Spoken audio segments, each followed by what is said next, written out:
I'm so excited to share our very first episode of Lessons from the Workplace with you. To kick off our series, I have a very special guest who's going to tell you the story of her career, and it will inspire you in so many ways. Dr. September Payne is a world-renowned flutist, a flute teacher, and a founder of Musician Communities. For those of you who know classical music, you'll appreciate that Sir James Galway said that September is a creative and entrepreneurial artist whose academic work and performance standards are distinct and from the highest traditions. Well, of course, I agree. I was lucky enough to study flute with September until she decided to move to Canada, back to home, and she's starting a new chapter in her life there. So I'd like to say, first of all, welcome to the show, September. Thank you for having me, Joanie. It's a real pleasure to be here. Well, it's an honor to have you as a guest, so I really appreciate it. I want to start out with September telling us your story, because you really have a great story, but I want you to first tell us what you're doing now, because I think that will give us context. So what is it that you're up to? Well, right now, in a nutshell, I perform and teach and promote the art of classical flute playing, which involves many things, but one of the most important things is that as teachers, we shape lives, we shape children's lives, and I think that's a big responsibility to the child as well as to the parent. So that's something that I take very seriously, and I thought long about before I set up my studio and the way in which I wanted it to go. Yeah. So you work with people of all ages. I do. My youngest student is in grade 3, and right now my eldest student is you. Oh boy! Sorry. But I have had students who are, close to 80 years old, which, is very difficult at that point to blow the flute. But yes, to answer your question, all ages. I think the primary age that I teach competitive flute to would be the formative years in middle school, and then of course through junior high, up on through high school, and then college. Okay, so I didn't tell our viewers all the different communities that you lead and are a member of. Do you want to name a few? Just talk about what else you're doing? Well, I do belong to certain associations that are give me a professional up and also support what I do, and then they provide opportunities for me locally to create entrepreneurial type situations and programs. And the first and foremost is the National Flute Association, which is probably, I'm going to say, almost 10,000 strong in the world. And it's a great way for us to network professionally and also send our students for competitions. Many of my students are competitive in that they do the high school competition, which is a really big deal. A lot of teachers are looking to handpick students for their college programs. I'm also a member of many societies like the Marcel Moïse Society, who is probably the pedagogue in the world of the French style. I'm a proponent of that, and also he was my teacher. So I have pledged to keep that kind of tradition going.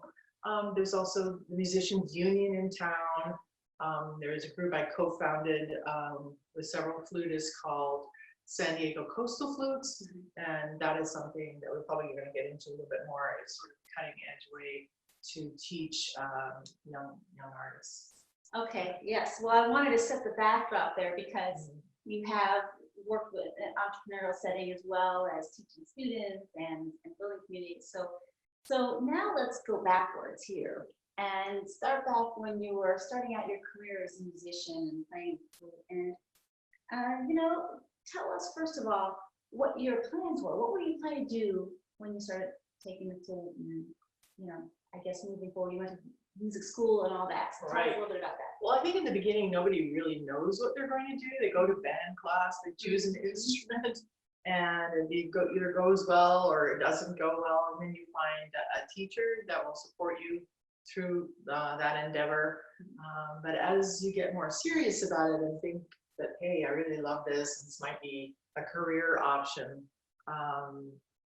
then you need to get a different kinds of schooling. So what inspired me to start, I was in an assembly in my high school in Montreal, and there was a flute recital. Everybody was to go to the auditorium and listen to this flute player. And lo and behold, she was a graduate of my high school, and she was the second flute of the Montreal Symphony. So I was super impressed by that. And when she started to play, I had no idea that the flute could sound like that. And I was just sitting there thinking, I think I can do that. I think my lips, I can do that. You know, whereas if it was a French horn or something, I don't think I would have had the same kind of reaction. So role models definitely work. She was kind of a role model for me and inspired me. And that's what I also think is very important about what I do. In shaping lives. I feel like I'm a mentor to students and I'm a role model. So then I took local lessons, and then I went to audition for music school, and I ended up in college, and I went to University of Western Ontario, which is in London, Ontario, Canada, and then decided to do my master's degree at Boston University, which is a fabulous city for music, because of the Boston Symphony Orchestra. And I had a lot of the symphony players as my coaches through the years there. So it was really something. And then I went to the Aspen Music Festival and ended up going for 9 seasons. And that was really changed my life, because it's a 9-week program where you not only play in student ensembles, but you get to sit in the professional orchestra right next to your teacher. Wow. And that's where you really learn what it takes to play in orchestra. I mean, you can go to orchestral masterclass and you can play for your jurors for an exam, and you can do all these things, but nothing takes the place of actually doing it in the seat and listening to how loud you actually should play despite what the music says, and things like that. So well, you're being a little humble here, because in addition to these experiences, you also had a great level of talent that showed, and you had intended to go out and be a professional flute player, right? That's your goal. So where did that take you?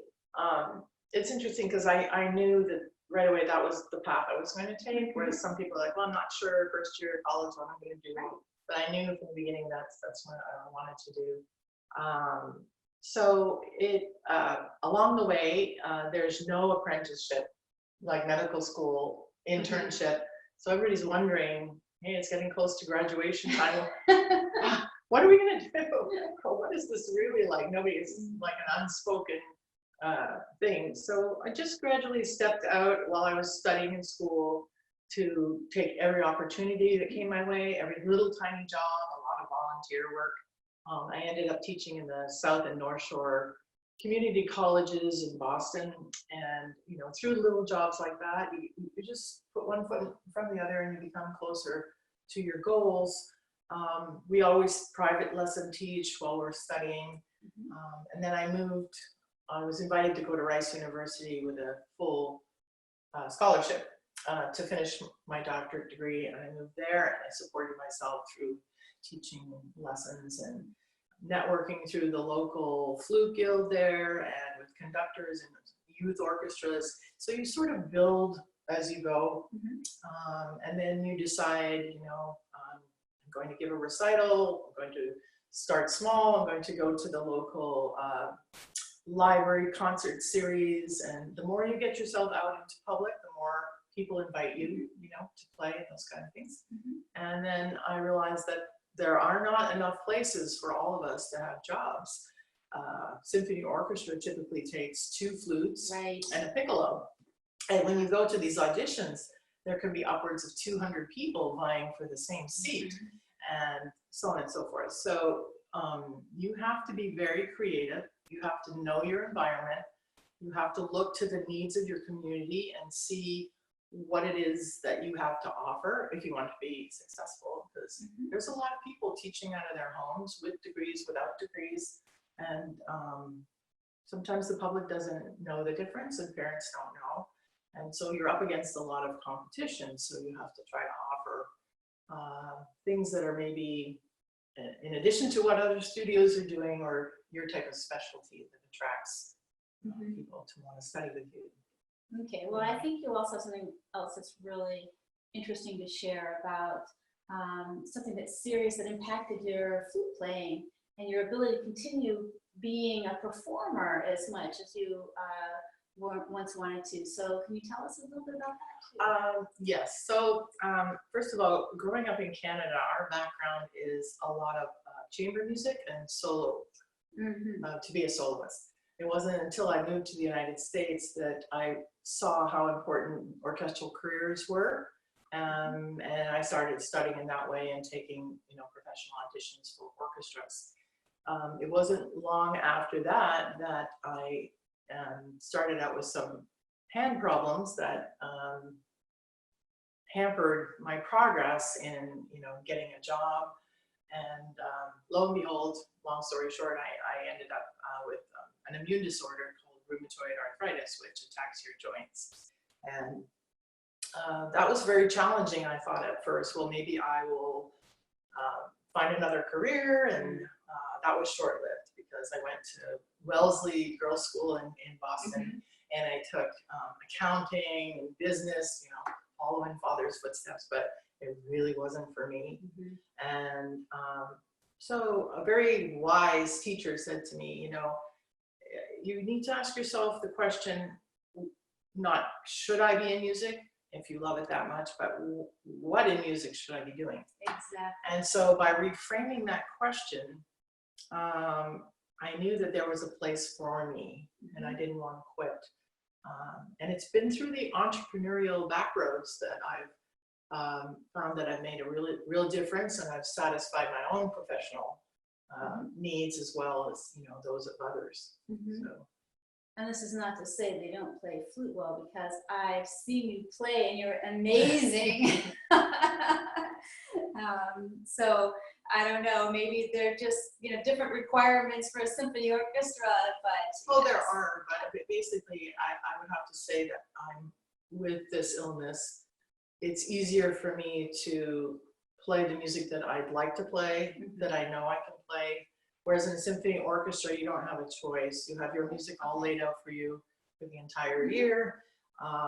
And it's very, very technical. I mean, so I choose to do. So that requires a lot of fast dexterity, and I just choose the repertoire that I want and that I think is beautiful and it still speaks to other people. Okay. Well, I mean, you've answered some of my questions here about, I don't know, you must have had challenges staying motivated and capable to play. What have you done? So I'm sort of a person of learning. I love to learn. I will never stop learning. A lot of my friends are like, been there, done it. I am done with college, and now I don't really, if learning comes my way, so be it. But I'm always researching and interested to look at things and the things that I can learn. And so I never stopped looking for modalities to help me through my health situations. And I came across the Silver Ring Splint Company, which is a company that creates rings for different deformities for fingers, not only for musicians, but for people of all walks of life, people that are at the desk and want to paint or sew.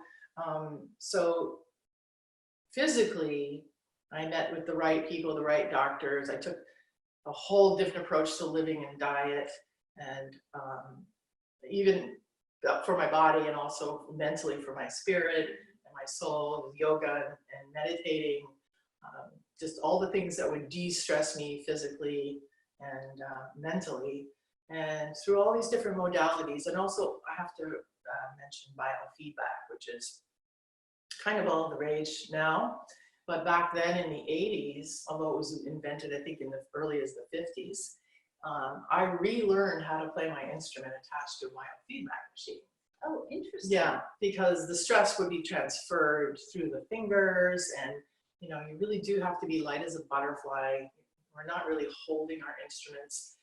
Our body frame and our ribs, support all that, and you just have to learn to play lightly, which is hard to do when you're anxious. Will my finger actually go down on that key today? And that kind of thing. So through all these different modalities, I was, inspired to go on, but the most thing that inspired me was the music.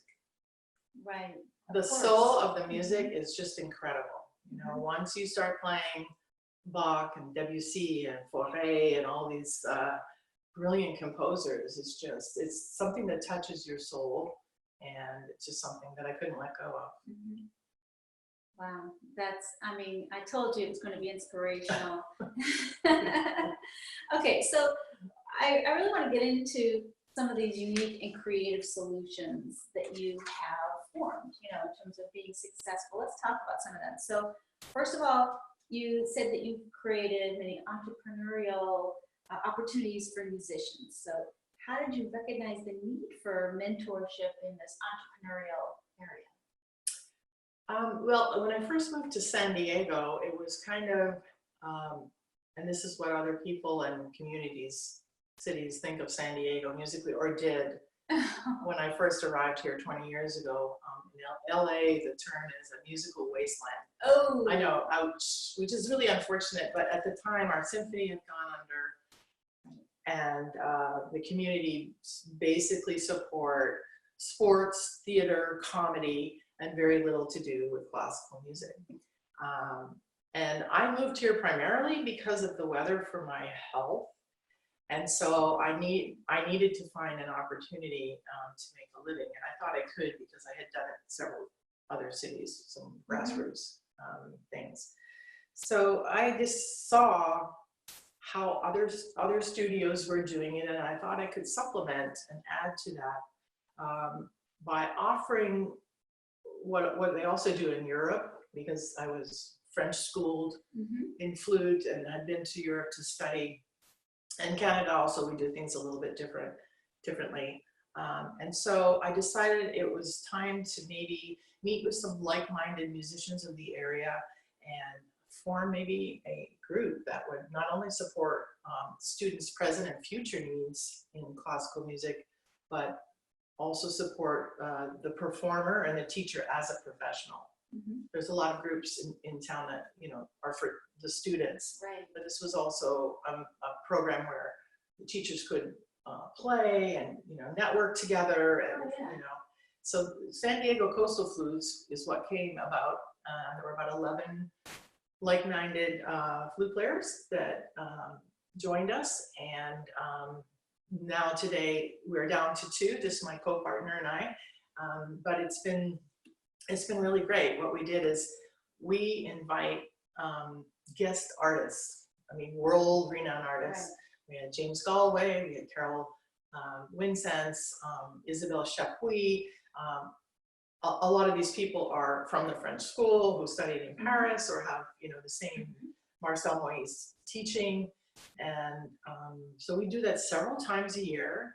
We do master classes and summer camps, and I mean, a lot of people do summer camps and things like that. But with the mind of our curriculum, and everybody was, you know, traveling along this curriculum and moving up the steps. So everything was already organized in a way that if you wanted to become a professional music and go into college music, this would prepare you to do so. Oh yeah, that's pretty serious. Yeah. So, and then also I brought, I was one of the founding members of the Royal Conservatory music program in San Diego. So the Royal Conservatory is a program over 100 years in England and Canada. That was first introduced to the United States as the Carnegie Hall program, and now it's called the Music Development Program, and it has a higher standard than most state programs. So I introduced that to my students, and you know, things like that. And so you've had students perform at these opportunities in these organizations and in these competitions, and I see on your social media postings they do quite well. Yes, I have several students who compete nationally and obviously do well in the state and win in local branches, and several students in the music development program who got the highest honors nationally in their level of music. So it's our studios are mostly for competitive, serious-minded young artists, and that's how we develop them. of course, are open to everybody. Like me. Actually, you're quite serious-minded and intense. Not everybody wants to study. Like Joanie's very intelligent and researches and all these. So she just ate up the intensive style, but not everybody wants that. Okay. So that's the challenge, is how do you then teach an old style sort of in a current modern way? Yes. Well, exactly. That was actually one of my next questions, because I mean, you keep talking about this French style and traditional and classic, and I mean, in today's world, scary. Right? I mean, I was thinking, I remember when I was taught flute when I was really young, it was very serious, and you know, it was not fun in a way. Right. But today, I mean, I see kids walking out of your office with stickers and you know things. So what do you do that is very contemporary? Well, there's all the tools and equipment that obviously we use because of the internet, but let me just backtrack and say, not all students want to learn in that way. So some people just want to learn the beauty of the sound through beautiful music. It could be folk music, it could be church music, it could be pop music, it could be the operettas or the musicals like Cats or whatever it is. Any way to reach someone through the expression of the art. And in fact, I tell my students, you don't always have to start off with this warm-up, because they do tone warm-ups in the beginning. That's my big thing, is the sound and the color of the sound. I said, you need to mix it up. If you love something you heard on the radio, or you need to just whip it out and really hone your sound over it. So there's things like that. And then playing duets in form of scales. A lot of kids are reticent to practice the scales. They find them dry, but they're the absolute foundation of what we do. So we invent scale games, so student would start the scale going up and I'll start coming down, and then we meet and cross, or we play in thirds, or we do different rhythms. Whatever speaks to them. And that's the challenge as a teacher. They didn't understand the 10th explanation of that, and you need to find an 11th and a 12th explanation. That's kind of what we have to do. Right? Yeah. Well, another thing you said, though, was some like the equipment and technology, too. I mean, how are you taking advantage of that? So apps are really fun for students. They have their own iPhones and they love downloading things. And so I do a lot of things through apps, especially the gnarly, dry thing about tuning and pitch. And so they learn all about that, but the app is really incredibly helpful. It also has a graph showing their vibrato, or they emulate the wave in the sound that creates the expression. They can tell how fast they're going, how slow they're going. So pictures speak 1,000 words kind of thing, which leads me to the next thing, which is I have several PowerPoint productions on how to make sound, or how to do certain things with the flute. And so it's mostly pictures with maybe a small explanation underneath. And then like, oh, that's what it should look like. And then always playing for them as a model. Although I had really famous teachers, probably the most famous in the 20th and 21st centuries, and most of them at that point didn't play. But they played old recordings, old 45s, old 78s or whatever. And we got to hear lessons, through that. So playing YouTube, using digital cameras to film they're like, I didn't know my posture was that bad. Or I didn't know that's, I was doing that habit or whatever it was. So the digital camera is great. And it doesn't have to be anything fancy. It could just be your phone in the lessons. But when they see themselves up on the big screen, with Apple TV and everything, it's almost lifelike for them. So it's one of the things. Then we have Skype. Someone's sick and at home, or they broke their leg or their, whatever. We can Skype a lesson. Really interesting. Yeah. I mean, that's super interesting for our viewers, because they're probably not going to be located right where you are, either in San Diego or in Canada. Right. So if they wanted to, take a lesson or learn your techniques, they could do that. They could do that over Skype, definitely. I'm Just trying to think of the other things that we do. There's online dictionaries. Of course, in a pinch, we use Wikipedia, but we have a scholarly, it's called Grove's online dictionary, which if you were to buy a set would be like $4,000. Oh, wow. So I'm not sure if there's a small fee. I mean, some teachers get it through other associations, but we have that, and we have IMSLP, which is an archive of music from way before Bach all the way up to the present. I guess if any composer is not alive, we basically have free rights to look at their music. Some situations that's not quite true, but so the kids are always using that to look for new works and so on and so forth. Yeah, I mean, I think it's amazing. I can tell you, my daughter hears a song, I don't know, and even in a TV show, she'll look it up on, I don't know what it is, Google or iTunes, and they find it out, and then download the sheet music, I mean, for a fee, right? Because, you know, not stealing it, you know, for a fee, a small fee, ask permission, and then all of a sudden she's out there on her piano playing it. I'm just like, how, you know, it's like so different, this world, but you're talking about being inspired by the music anywhere and being able to access it, even if it's the traditional or not traditional, to get you pulled in. Right. And so she's actually started playing some Mozart, you know, and I think that she had to find her way to get there. Yeah, well, that's very true. That's very true. Well, let's see. If people want to reach you, though, in terms of being able to take a lesson or maybe learn about the events that you're putting on, how can they do that? Well, I have a website. It's www.septemberflute.com, and it would have an events calendar. It has blogs and articles that are written about the flute, and also a way to contact me through that. I also have an email address, which is musicwestflute@gmail.com, and that's going to stay with me because I'm still going to be in the West. Right, Northwest. But,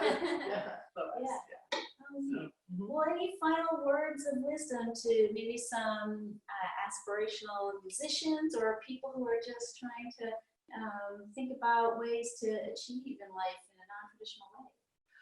I would say if you have any interest in playing a musical instrument, that you should follow that interest. And a lot of people say, oh, well, I don't have any musical talent, but you really don't know until you try. I mean, I don't sing particularly well, which I actually should be able to demonstrate things to my students, but that didn't hamper me from becoming the musician I am.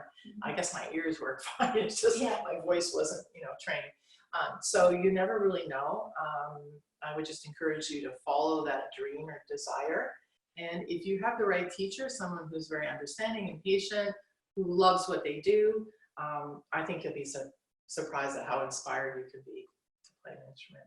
Well, thank you, September. This has really been an honor to have you on our podcast, especially the inaugural podcast. So thank you very much. And speaking of paving new ways, right? Right. Yes. Right. So we are Lessons from the Workplace, and you can find us on flexibleworksolutions.com, and come and see the rest of the series as it develops.